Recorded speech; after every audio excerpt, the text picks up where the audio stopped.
go to kind of a newer segment on the show that we've been having fun with, and it's called Over or Under. Okay. And we have overrated, underrated, but this is a little bit different. So Pat and I are trying to be, I don't know, some sort of odds makers on this over under, but we're adjusting the lines. Yeah, exactly. I don't know how good we are or not yet, but we'll give you a basketball topic and then we'll give you a number based with that topic, and you tell us over or under and a brief explanation. We'll have a little fun with it. So, Okay. So to start, this is over or under a post-game speech. Over or under 5 minutes for a post-game speech. Way under. Okay. Way under. Those 2 nights a year that I talked about, those 2 nights, they're probably over. But for the most part, it's, I don't know. You don't want to say too much when there's a lot of emotions involved. So good or bad. And I think if your team knows it's not going to be very long either way, right? We also don't sit there and for 25 minutes after a win and say, you guys are the greatest people ever to play a game. It's like, we bring it in, we address 1 or 2 things. A lot of times it's like the next day's schedule and just remove any emotion from it. It's like, okay, we'll see you tomorrow, film at 11, we'll walk through, LIU stuff at 12, back at it. Now, in the meantime, between now and then, there's some film being watched and there might be a longer talk in the morning. But I would say more like 3 to 4 minutes, 3 or under for me. Okay. Coach, a question I have is how much, and maybe this isn't really about the post-game talk, but how much does your view or opinion right after the game change or stay the same when you go and watch the film then that night or the next morning? It's usually pretty similar. Okay. There may be some details I thought I saw, or, there's been times I probably got on the wrong guy and, it's your fault. You gave up that. And then I go back and watch it and it was like, it actually wasn't his fault. He made a good effort. So there's some probably details involved that I catch on film that I may not have caught live. But I think as a coach, in your gut, you usually have a pretty good sense of why you won or why you lost. Did you feel, was that something you developed over time as a coach, just, as you rep more games, kind of your understanding of seeing these big picture things of why we won or lost? Yeah, I think so. I think every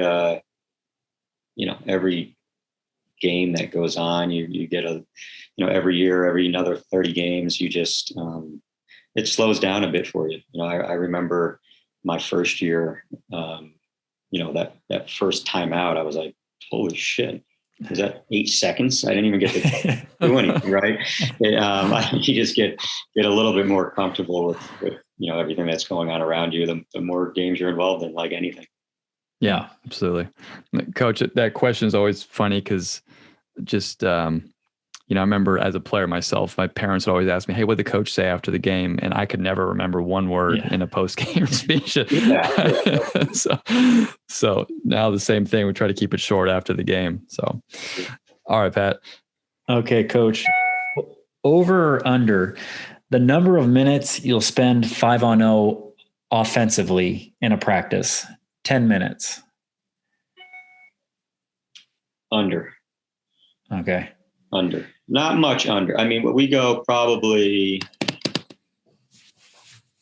we kind of look at it 2 ways. Like sometimes I know I don't love 5-on-0, but some of it is, there's got to be some memorization. I mean, there's a guy, the best way to get someone to know a play isn't to draw it up on the board. They have to do it. So, there's segments where it's a little more detailed and, maybe call things out and we're looking for this, we're looking for that.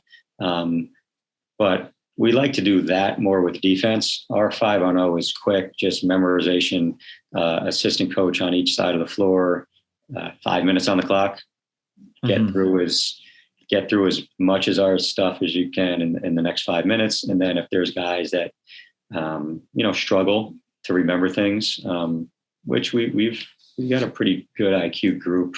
We haven't had too much of that, but, we'll take the 2 young guys with 3 coaches, maybe, the next day before practice and go through some stuff. But on the practice clock, 5-6 minutes. Okay.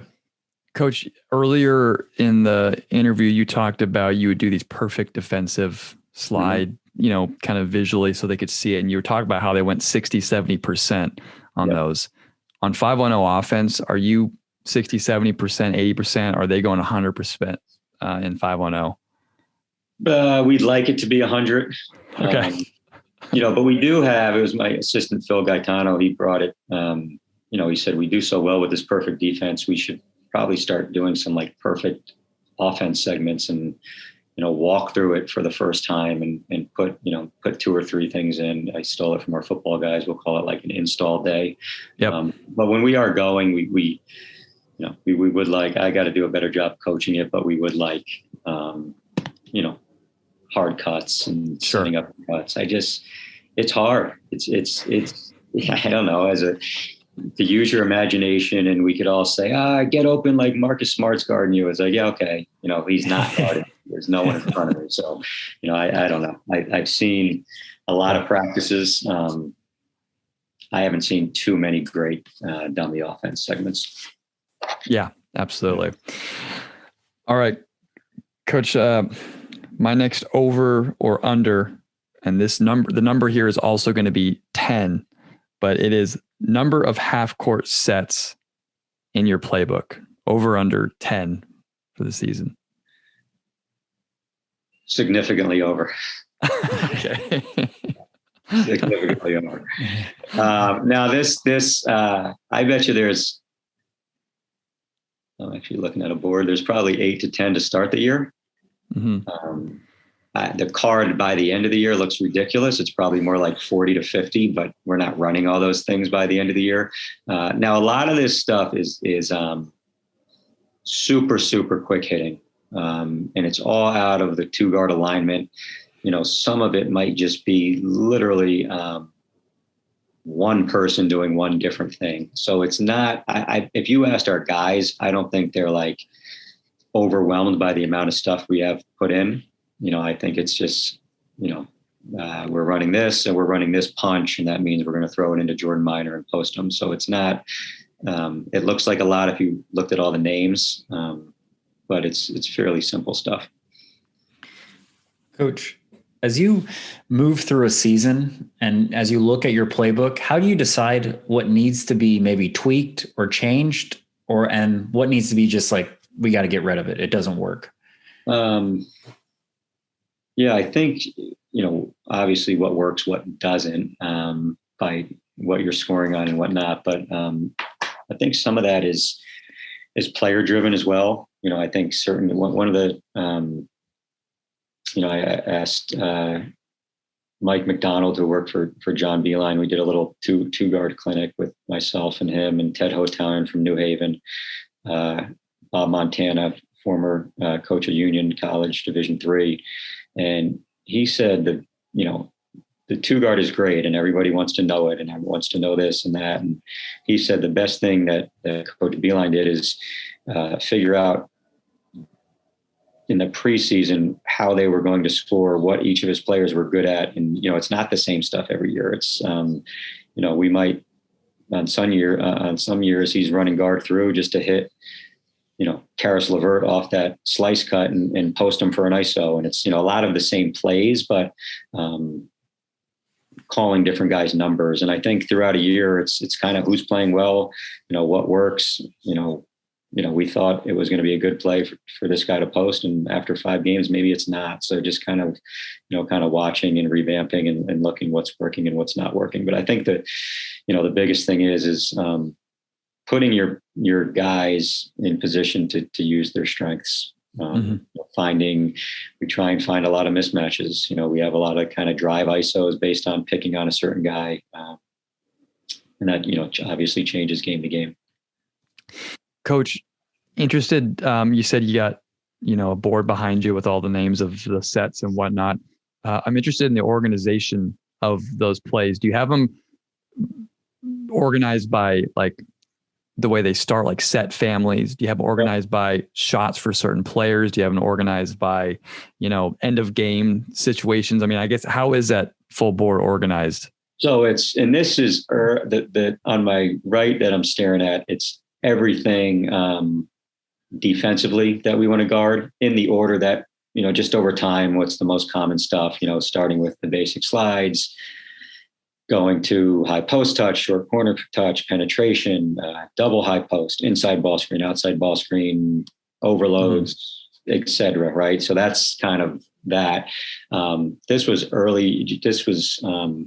It's not everything. It's just making sure the initial stuff got in. And, out of the 2-guard, there's basically 3 entries, right? So your most common that starts with, hit the wing, corner cut or quickie it.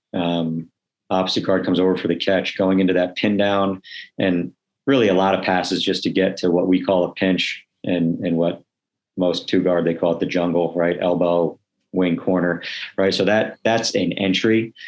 For us, we have our that entry, then we have our guard through entry, which is slice screen the screener. It's when the second guard, instead of receiving the second pass, he back cuts it, and the 5 pops, reverse screen the screener. And then the third entry is the center entry stuff, which is basically, chin, for lack of a better word. Yeah. So those are our 3 entries, and then they're labeled, 2 or 3 that kind of, all right. I mean, everyone we play knows this, but if we're going to bump that, back screen and go high road, we may just call high, right? And that's just a simple switch up to the initial entry. So a lot of them are within those 3 families, and they all kind of look the same to start. And those are how they're all built, right? And then we have like a ball screen series. We do a lot of we call it pound. We stack our 4 and 5 and just go shooters, corner. And we do some, sometimes we just straight double horns it and kind of sandwich your point guard, but we do some different things out of that family as well. But, mostly organized within those 3 2-guard entries. Okay. All right, Pat. All right, Coach, our last one for you. Over under, the number is 1.5. And this is the number of paint touches you want on an offensive possession or would prefer. I don't really have an answer. Can we score before the paint touch? Yeah. You know what? We don't. We've got into. Again, it was my assistant spent time with the Maine Red Claws with Coach Morrison, who's now at. He's with Brad with the Boston. Celtics. Yeah, and he does. They call it paint threats. Now, again, I don't have a number on it. I'm going to go. I can't push because you added the hook in. You got to go under the hook.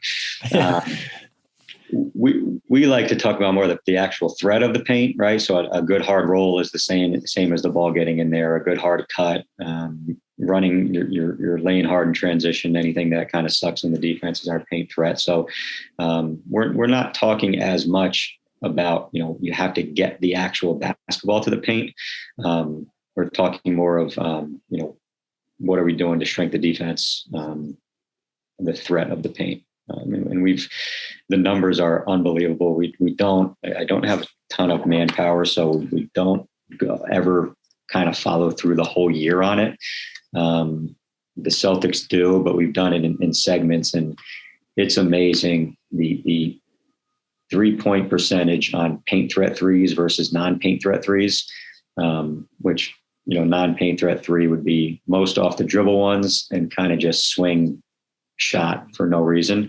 I mean, even, the sheet I had, I could send it to you guys with the year we had the Celtics. It was like a 40-game sample size, and they were like 1.3, 1.4 points per possession on paint threat threes and like 0.4 on non-paint threat threes. Mm-hmm. Right. And we kind of would show that to our guys, and we'd also say, who's taking the non-paint threat threes for them? At the time, it was Kyrie. It was like, so you're talking about the best players in the world are the only guys taking those shots anyway.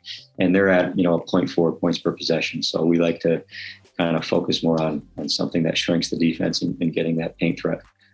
Although I've been watching a lot of Villanova, and it's unbelievable.